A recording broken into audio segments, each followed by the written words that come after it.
Hi friends, first of all ரொம்ப நன்றி நம்ம சேனலை சப்போர்ட் பண்ணுற ஒவ்வொரு நண்பர்களுக்கும். இன்றைக்கி ஒரு ஸ்பெஷலான வீடியோ பார்க்கலாம். ஒரு நண்பர் கேட்டிருந்தார், ப்ரோ நீங்கள் சொல்கிற அந்த பிசிஆரும் அண்ட் மார்க்கெட் ரிவர்ஸெல்லாம் வந்து பார்த்திங்கன்னா ஓரளவு ஏதோ சம்திங் பின்னாடி இருக்குது அப்படின்ற மாதிரி சொல்லியிருந்தார். அவர்கிட்ட பேசும்போது இந்த ஒரு சில விஷயங்களை அவருக்கு கன்வே பண்ணியிருந்தேன். ஓகே, அந்த கன்வே பண்ண விஷயத்தை நம்ம வீடியோவை போட்டுடலாம் அப்படின்றது தோணுச்சு. ஒன்றும் இல்லை, இந்த பிசிஆர் ரொம்ப ஹையஸ்ட்டாக இருக்கும்போதும் ரொம்ப லோவஸ்ட்டாக இருக்கும்போதும் நம்ம ஒரு அலர்ட் மாதிரி கொடுப்போம். அந்த அலர்ட் வந்து பார்த்திங்கன்னா அவர் யூஸ் பண்ணியிருக்கிறாரு. ஒரு சில ப்ராஃபிட்ஸை 1-2 ட்ரேட்டில் பண்ணியிருக்காரு, இல்லைன்னு சொல்லலை. பட் அதை இன்னும் கொஞ்சம் பெட்டராக பண்ணுறதுக்கு ஒரு சில ஐடியா வந்து நான் கொடுக்க செஞ்சேன். அது என்ன ஐடியா அப்படின்றத இந்த வீடியோவில் ஃபுல்லாக பார்க்கலாம். ஒரு எக்ஸாம்பிளாக சிமுலேட்டரில் அந்த பொசிஷன் நான் எடுக்கிறதா இருந்தால் இப்படி தான் எடுப்பேன். அதையும் வந்து நம்ம பார்க்கலாம். இங்கே நான் பிசிஆர் அப்படின்னு சொல்கிறது புட்கால் ரேஷியோ. இந்த புட்கால் ரேஷியோ ரொம்ப அதிகமாக இருந்தாலும் டேஞ்சர், ரொம்ப லோவாக இருந்தாலும் டேஞ்சர். ஸோ ஐன்றதை எதை மீன் பண்ணுறீங்க அப்படின்றத கேட்டிருந்தாரு. ஒரு 1.3லேருந்து 1.5 அப்படின்னும் போது 2 புட்டை செல் பண்ணுறாங்க, ஒரு காலை செல் பண்ணுறாங்கன்னு சொல்லும் போதே இது ரொம்ப வந்து ஒரு அப்நார்மல் சுச்சுவேஷன். ஓகேங்களா? சேம் அது வந்து 0.5க்கும் 0.6க்கும் இருக்கும்போது த சேம் சினாரியோ. பட் காலை 2 விற்கிறான், புட்டை 1 விற்கிறாங்கன்னும் போது ரொம்ப அப்நார்மலான விஷயம். ஓகேங்களா? இது ரொம்ப நேரம் வந்து நீடிக்காதுங்க. இது ரொம்ப நேரம் வந்து பார்த்திங்கன்னா இந்த பொசிஷனை நீங்கள் ஹோல்ட் பண்ண வைக்க முடியாது. ஏன்னா ஃபியூச்சர்ஸ் உங்களுக்கு அகேன்ஸ்டாக இருக்குது அப்படின்னும் போது அவங்க கண்டிப்பாக மார்க்கெட்டை திருப்ப ட்ரை பண்ணுவாங்க. ஈவன் இது நீங்கள் கவர்டு காலாவோ கவர்டு புட்டாவோ நீங்கள் எடுத்திருந்தாலுமே உங்களுக்கு படபடபடன்னு இருக்கும். அப்போ மார்க்கெட் வந்து பார்த்திங்கன்னா இந்தளவு வந்து ஒரு பிசிஆர் இருக்குது, ஒரு ஹையஸ்ட் பிசிஆரில் இருக்குது, ஒரு 1.4ல் இருக்குது அப்படின்னா அடுத்த நாளே வந்து பார்த்திங்கன்னா கண்டிப்பாக அது பிசிஆர் நெகட்டிவாக இல்லைனா அது வந்து ரியாக்ட் பண்ணுறதுக்கு வாய்ப்பு ரொம்ப ரொம்ப அதிகம், ஒரு 90% அதிகம். அது நான் ஆல்ரெடி சொன்னது, ரொம்ப நேரம் அவங்களால ஹோல்ட் பண்ண முடியாது. அதனால் கண்டிப்பாக வந்து ரிவர்சல் தாராளமாக எதிர்பார்க்கலாம். ஓகேங்களா? The same scenario, highest PCR இருக்கும்போது அதிகமான புட்டை செல் பண்ணியிருக்காங்க, ஃபியூச்சர்ஸை வந்து ஷார்ட் பண்ணி வச்சுருப்பாங்க. அண்ட் லோவஸ்ட்டு பிசிஆரில் ஹையஸ்ட்டு காலை செல் பண்ணியிருப்பாங்க, ஃபியூச்சர்ஸை லாங் எடுக்க வாய்ப்பு நிறைய இருக்குது.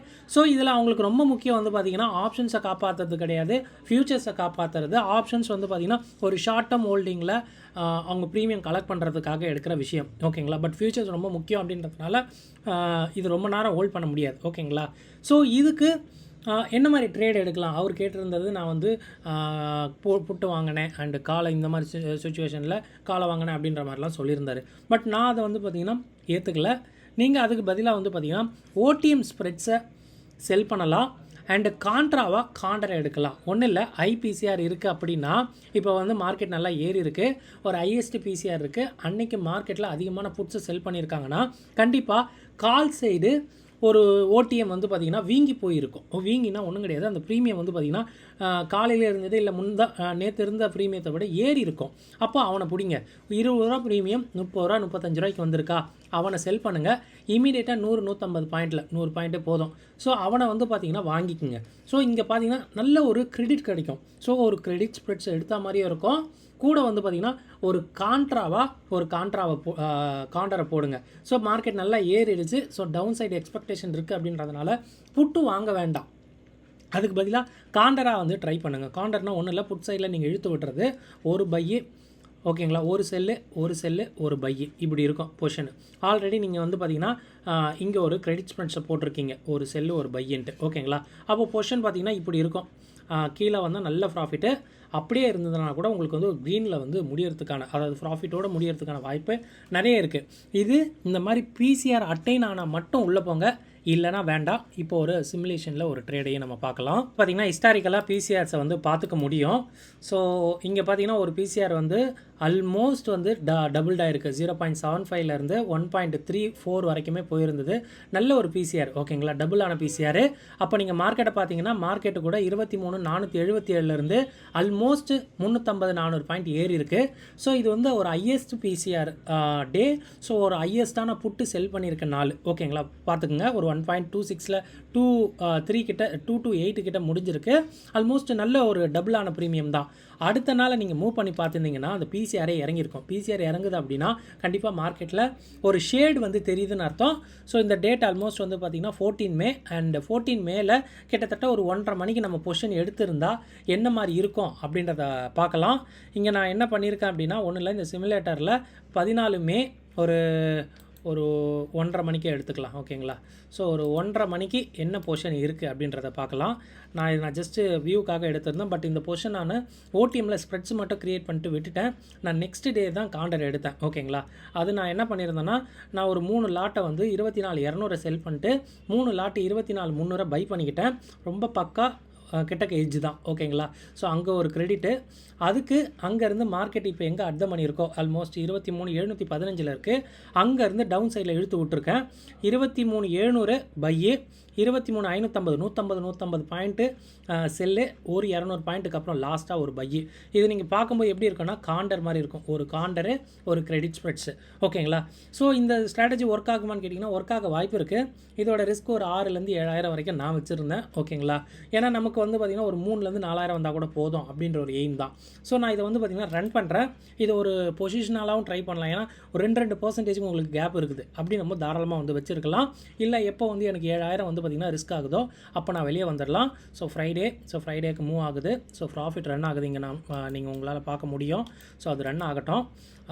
கிட்டத்தட்ட ஒரு ₹4 நான் எதிர்பார்க்குறேன். அப்படின்னும் போது அந்த கிரெடிட் ஸ்ப்ரெட்ஸும் வேகமாக வந்து அதோட ப்ரீமியத்தை இழக்கும்போது கூட அதை கூட எக்ஸிட் ஆகிக்கலாம். நீங்கள் பயப்பட வேண்டாம். ஸோ மார்க்கெட் ரன் ஆகுது. So Friday. ஸோ இந்த மாதிரி ஒரு நேக்கடு பையை தவிர்த்து உங்கள்கிட்ட ஃபண்டு இருக்குது அப்படின்னா தாராளமாக இதெல்லாம் விளையாடலாம். ஸோ அடுத்த நாளே வந்து பார்த்திங்கன்னா 3000க்கு வந்துருச்சு. ஸோ இது நம்ம எக்ஸ்பைரி வரையும் ஹோல்ட் பண்ணி பார்க்கலாம் என்ன மாதிரி விஷயம் வருதுன்ட்டு. மேக்ஸிமம் நம்ம கிடைக்கிற ப்ராஃபிட் வந்து ஒரு 10,600 கிடைக்கிற மாதிரி ஸ்ட்ராட்டஜி. ஓகேங்களா? ஸோ ரிஸ்க் வந்து பார்த்திங்கன்னா அதில் கிட்டத்தட்ட ஒரு 6,000 to 7,000 நெகட்டிவ் வந்தால் வித்துடுற மாதிரி. ஓகேங்களா? ஏன்னா நமக்கு ஒன் சைடு ரிஸ்க்கு ஒரு 14,000 இருக்குது. ஸோ அது ஆப்போசிட்டாக போனால் கூட ஒன்றும் பிரச்சனை இல்லை. ஒரு 2,000 தான் ரிஸ்க்கு. ஸோ அது ரன் ஆகட்டும். ஸோ மண்டே ரன் ஆகிடுச்சு. ஸோ டியூஸ்டேவே ரன் ஆகிட்டுருக்கு. ஒரு 3,000 4,000க்குள்ளே அப்படியே ஃப்ளக்சுவேட் ஆகிட்டுருக்கு. ஸோ எண்ட் ஆஃப் யூஓடி வரைக்கும் கேரி ஃபார்வர்ட் பண்ணி பார்க்கலாம். ஓகேங்களா? ஏன்னா மார்க்கெட் பெரிய அளவு வந்து போகலை. ஸோ இது வந்து ஒரு சிமுலேட்டரில் பார்க்குறோம். இப்படி கிடைக்குமானா தாராளமாக கிடைக்க வாய்ப்பு இருக்குது. உங்களுக்கு அடுத்த நாளே எனக்கு தெரிஞ்சு ஒரு 2,500 3,000 வந்துருச்சுன்னும் போது நீங்கள் அங்கேயே குவிட் பண்ணிக்கலாம். ஸோ இந்தளவு எக்ஸ்பைரி இஓடி வரைக்கும் எடுத்துகிட்டு போகணுன்னு அவசியம் இல்லை. பட் எண்ட் ஆஃப் இஓடியில் கிட்டத்தட்ட ஒரு 6,200 வந்து உங்களுக்கு கிடச்சிருக்குது. ஓகேங்களா? ஸோ இந்த 6,200 அப்படின்றது எனக்கு தெரிஞ்சு ஒரு நல்ல ஒரு டீசெண்டான ஒரு ப்ராஃபிட்ஸ். ஓகேங்களா? ஸோ ஒரு ஐபிசிஆர் அட்டைன் ஆகும்போது மட்டும் இதை ட்ரை பண்ணுங்கள். ஸோ உங்களுக்கு ஆப்போசிட்டாக போகுது இல்லை ஐபிசிஆர் வந்து பார்த்திங்கன்னா இன்னும் அகெயின் ஒரு ஸ்ட்ராங்கான ஒரு ட்ரெண்டு போகுதுன்னா ஒன்றும் பிரச்சனை இல்லை. ஸோ அந்த ஸ்டாப் லாஸை வந்து கொடுத்துட்டு வெளியே வந்துடலாம். இது நல்லாவே ஒர்க் ஆகும். ஓகேங்களா? யூஸ்வலாக வந்து நான் ஃபாலோ பண்ணுற விஷயமும் கூட. ஸோ இதை செக் பண்ணி பாருங்கள். நீங்கள் உங்கள் ட்ரேடை எடுத்து அதாவது இந்த மாதிரி சேவ் பண்ணி வச்சு பார்த்துட்டு கூட தாராளமாக நீங்கள் பேக் டெஸ்ட் பண்ணி பார்த்துட்டு எடுத்துக்கலாம். இப்போ நம்ம சொல்ல வந்த கான்செப்ட் புரிஞ்சிருக்கோம். ஒன்று இந்த எக்ஸ்ட்ரீமு இல்லை இந்த எக்ஸ்ட்ரீமு எந்த பக்கம் போதோ அந்த சைடு கான்ட்ராவாக playing, one side credit spreads, எந்த சைடு ப்ரீமியம் வீங்கி இருக்கோ அப்படின்ற ஒரு காம்பினேஷனில் எடுத்து பாருங்கள். நல்லாவும் ஒர்க் ஆகும் அப்படின்றது தான் சொல்லணும். ஸோ இது ஒரு நாள் 2 நாள்லாம் கிடையாது. நீங்கள் இந்த பிசிஆர் மூவ் பண்ணியிருந்தீங்கன்னா தாராளமாக தெரியும்.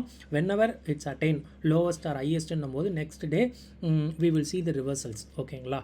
ஸோ அந்த நண்பர் நல்லா புரிஞ்சுக்கிட்டு கேட்டிருந்தாரு. ஸோ அதுக்காக தான் அந்த புரிதல் அப்படியே நம்ம இந்த ஒரு வீடியோவில் இறக்கியிருக்கோம். வீடியோ பிடிச்சிருந்தா கண்டிப்பாக ஒரு லைக் ஒன்று பண்ணிடுங்க. உங்கள் ஃப்ரெண்ட்ஸ் அண்ட் ஃபேமிலிக்கும் ஷேர் பண்ணுங்கள். இந்த வீடியோ பார்த்ததுக்கு ரொம்ப நன்றி. தேங்க்யூ. ஜெய் ஹிந்த்.